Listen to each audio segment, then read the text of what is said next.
Well, hola people, konnichiwa, bagian bersama Alfian di channelnya Kudetek.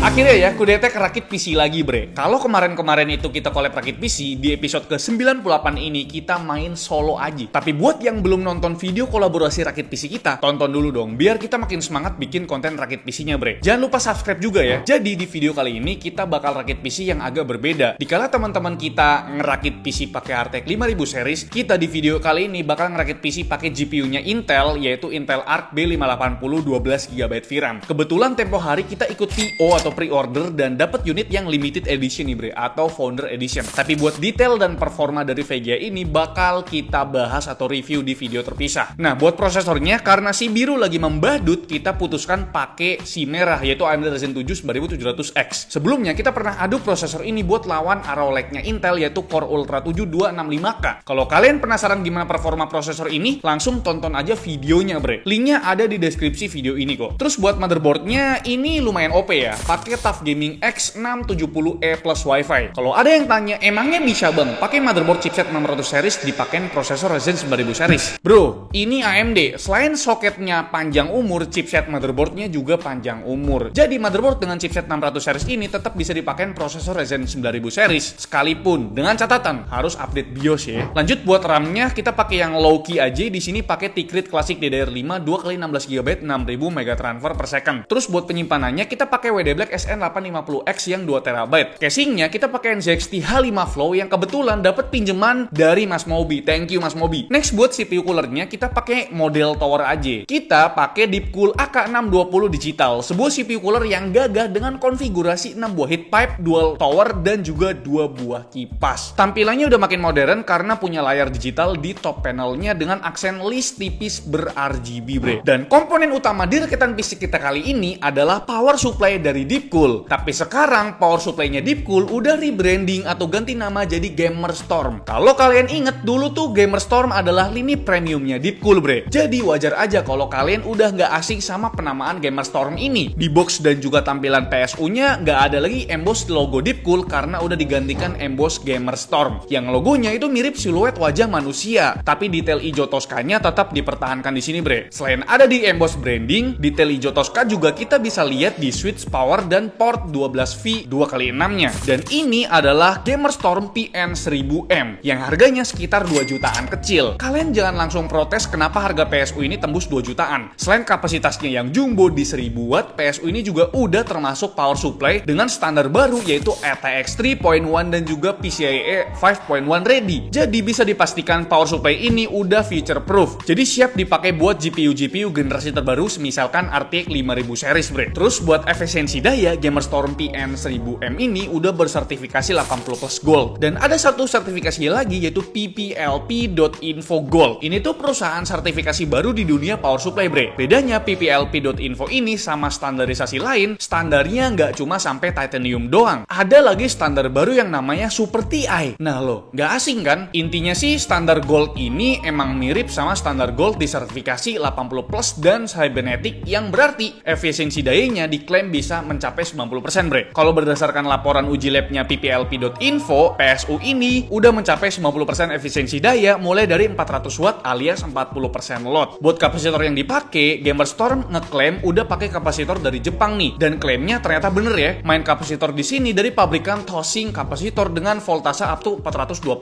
volt dan kapasitasnya up to 820 mikrofarad yang bisa bertahan sampai suhu 105 derajat Celcius. Di board PSU ini juga kelihatan ada 3 heatsink besar dan 1 main transformer di deket EMI filter ini bre. Kalau buat spesifikasi kipasnya, ini dari merek Honghua berdiameter 13,5 cm, 12 volt 0,5 ampere dengan fan speed dinamis up to 2300 rpm dan pakai bearing tipenya fluid dynamic yang lifetime-nya terkenal awet. Buat fitur keamanannya, PSU ini tentu udah punya fitur Active PFC yang udah jadi syarat wajib buat power supply modern yang fokusnya tuh di efisiensi dan kestabilan bre. Terus PSU ini juga udah dilengkapi dengan 8 jenis proteksi. Proteksi ini cukup penting mengingat kualitas listrik di Indonesia yang sangat stabil ya bre. Itu sarkas ya. Buat masa garansinya, Gamerstorm tuh berani ngasih garansi selama 10 tahun. Ini gokil ya. Biasanya tuh 5 tahun atau 8 tahun, ini 10 tahun. Berarti Gamerstorm udah pede banget sama power supply-nya mereka. Oh iya, karena PSU ini merupakan PSU full modular, jadi nggak ada satupun kabel yang terhubung langsung ke unit PSU-nya ini bre. Gamerstorm ngasih kabel yang lebih tipis, ringan, dan fleksibel biar urusan kabel manajemen di casing ini bisa lebih diringkas. Tapi kabelnya ini udah full sleeve kok, biar lebih durable bre. Dan khusus buat kabel konektor 12 volt 2x6-nya, pakai kabel berukuran 16 AWG high grade yang diklaim mampu menahan panas sampai 105 derajat Celcius dan mampu menghantarkan daya up to 600 watt. Nah, kira-kira itu dia untuk komponen yang kita gunakan di rakitan PC episode ke-96 ini, menggunakan power supply terbarunya dari Deepcool yang udah rebranding jadi Gamerstorm dan VGA terbaru dari Intel yaitu Intel Arc B580. Seperti biasa, kalau mau proses rakit PC, kita awali dari motherboard dulu dengan memasang prosesor ke soketnya. Karena ini soket AM5 yang pakai tipe LGA, kita nggak perlu takut pin prosesornya bengkok seperti di prosesor dengan soket AM4 ke bawah bre. Terus lanjut pasang RAM-nya. Semenjak pakai tipe memori DDR5,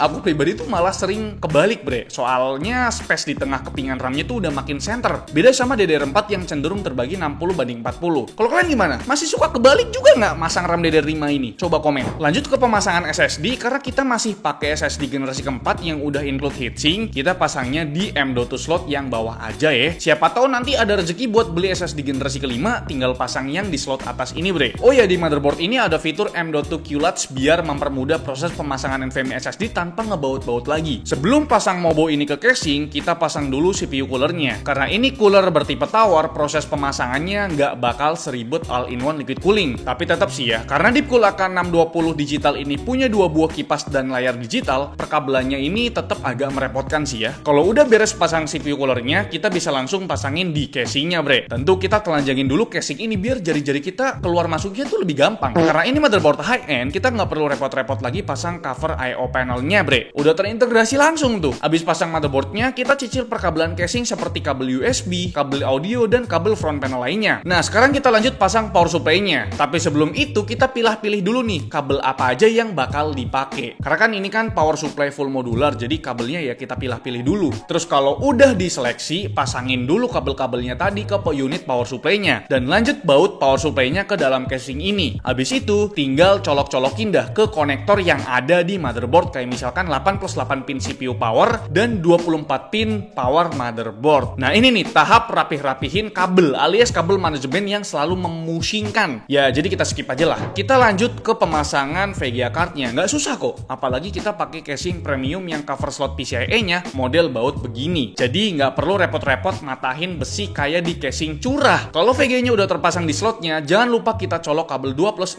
pin powernya. Beres dah proses rakit PC-nya bre. Tinggal dibungkus lagi casing ini. Jadi bre, videonya udah sampai sini aja ya. Kita langsung hidupin aja. Tuh, langsung hidup. Dan pembahasan performa PC ini, terutama performa si VGA Intel Arc B580-nya bakal kita bahas di video terpisah. Makanya biar nggak ketinggalan, jangan lupa untuk subscribe loh bre. Oke, jadi langsung aja kita masuk ke kesimpulan. Sebenarnya rakitan PC kali ini tuh lebih ke monokrom gitu ya. Campuran antara putih dan juga hitam. Coolernya hitam, motherboardnya hitam, tapi casingnya putih. Bahkan VGA-nya juga hitam bro. Jadi menurut kalian gimana untuk rakitan PC kali ini? Mungkin kita kurang untuk menambahkan kipas ya. Kipasnya tuh kita bisa tambahin warna putih. Tapi sebenarnya kita udah ada kipas di bagian bawah satu untuk intake dan juga di bagian belakang untuk exhaust. Dan untuk power supply-nya lagi-lagi kalian mesti tahu sekarang itu namanya bukan Deepcool lagi, melainkan namanya Gamerstorm. Ya lini premiumnya Deepcool zaman dulu dan sekarang jadi brandingan power supply-nya mereka gitu loh. Dan kira-kira itu dia untuk rakitan PC episode ke-98. Tunggu aja untuk performa dari Intel B580 ini. Siapa tahu kalian nungguin performanya walaupun memang udah ada yang review sih.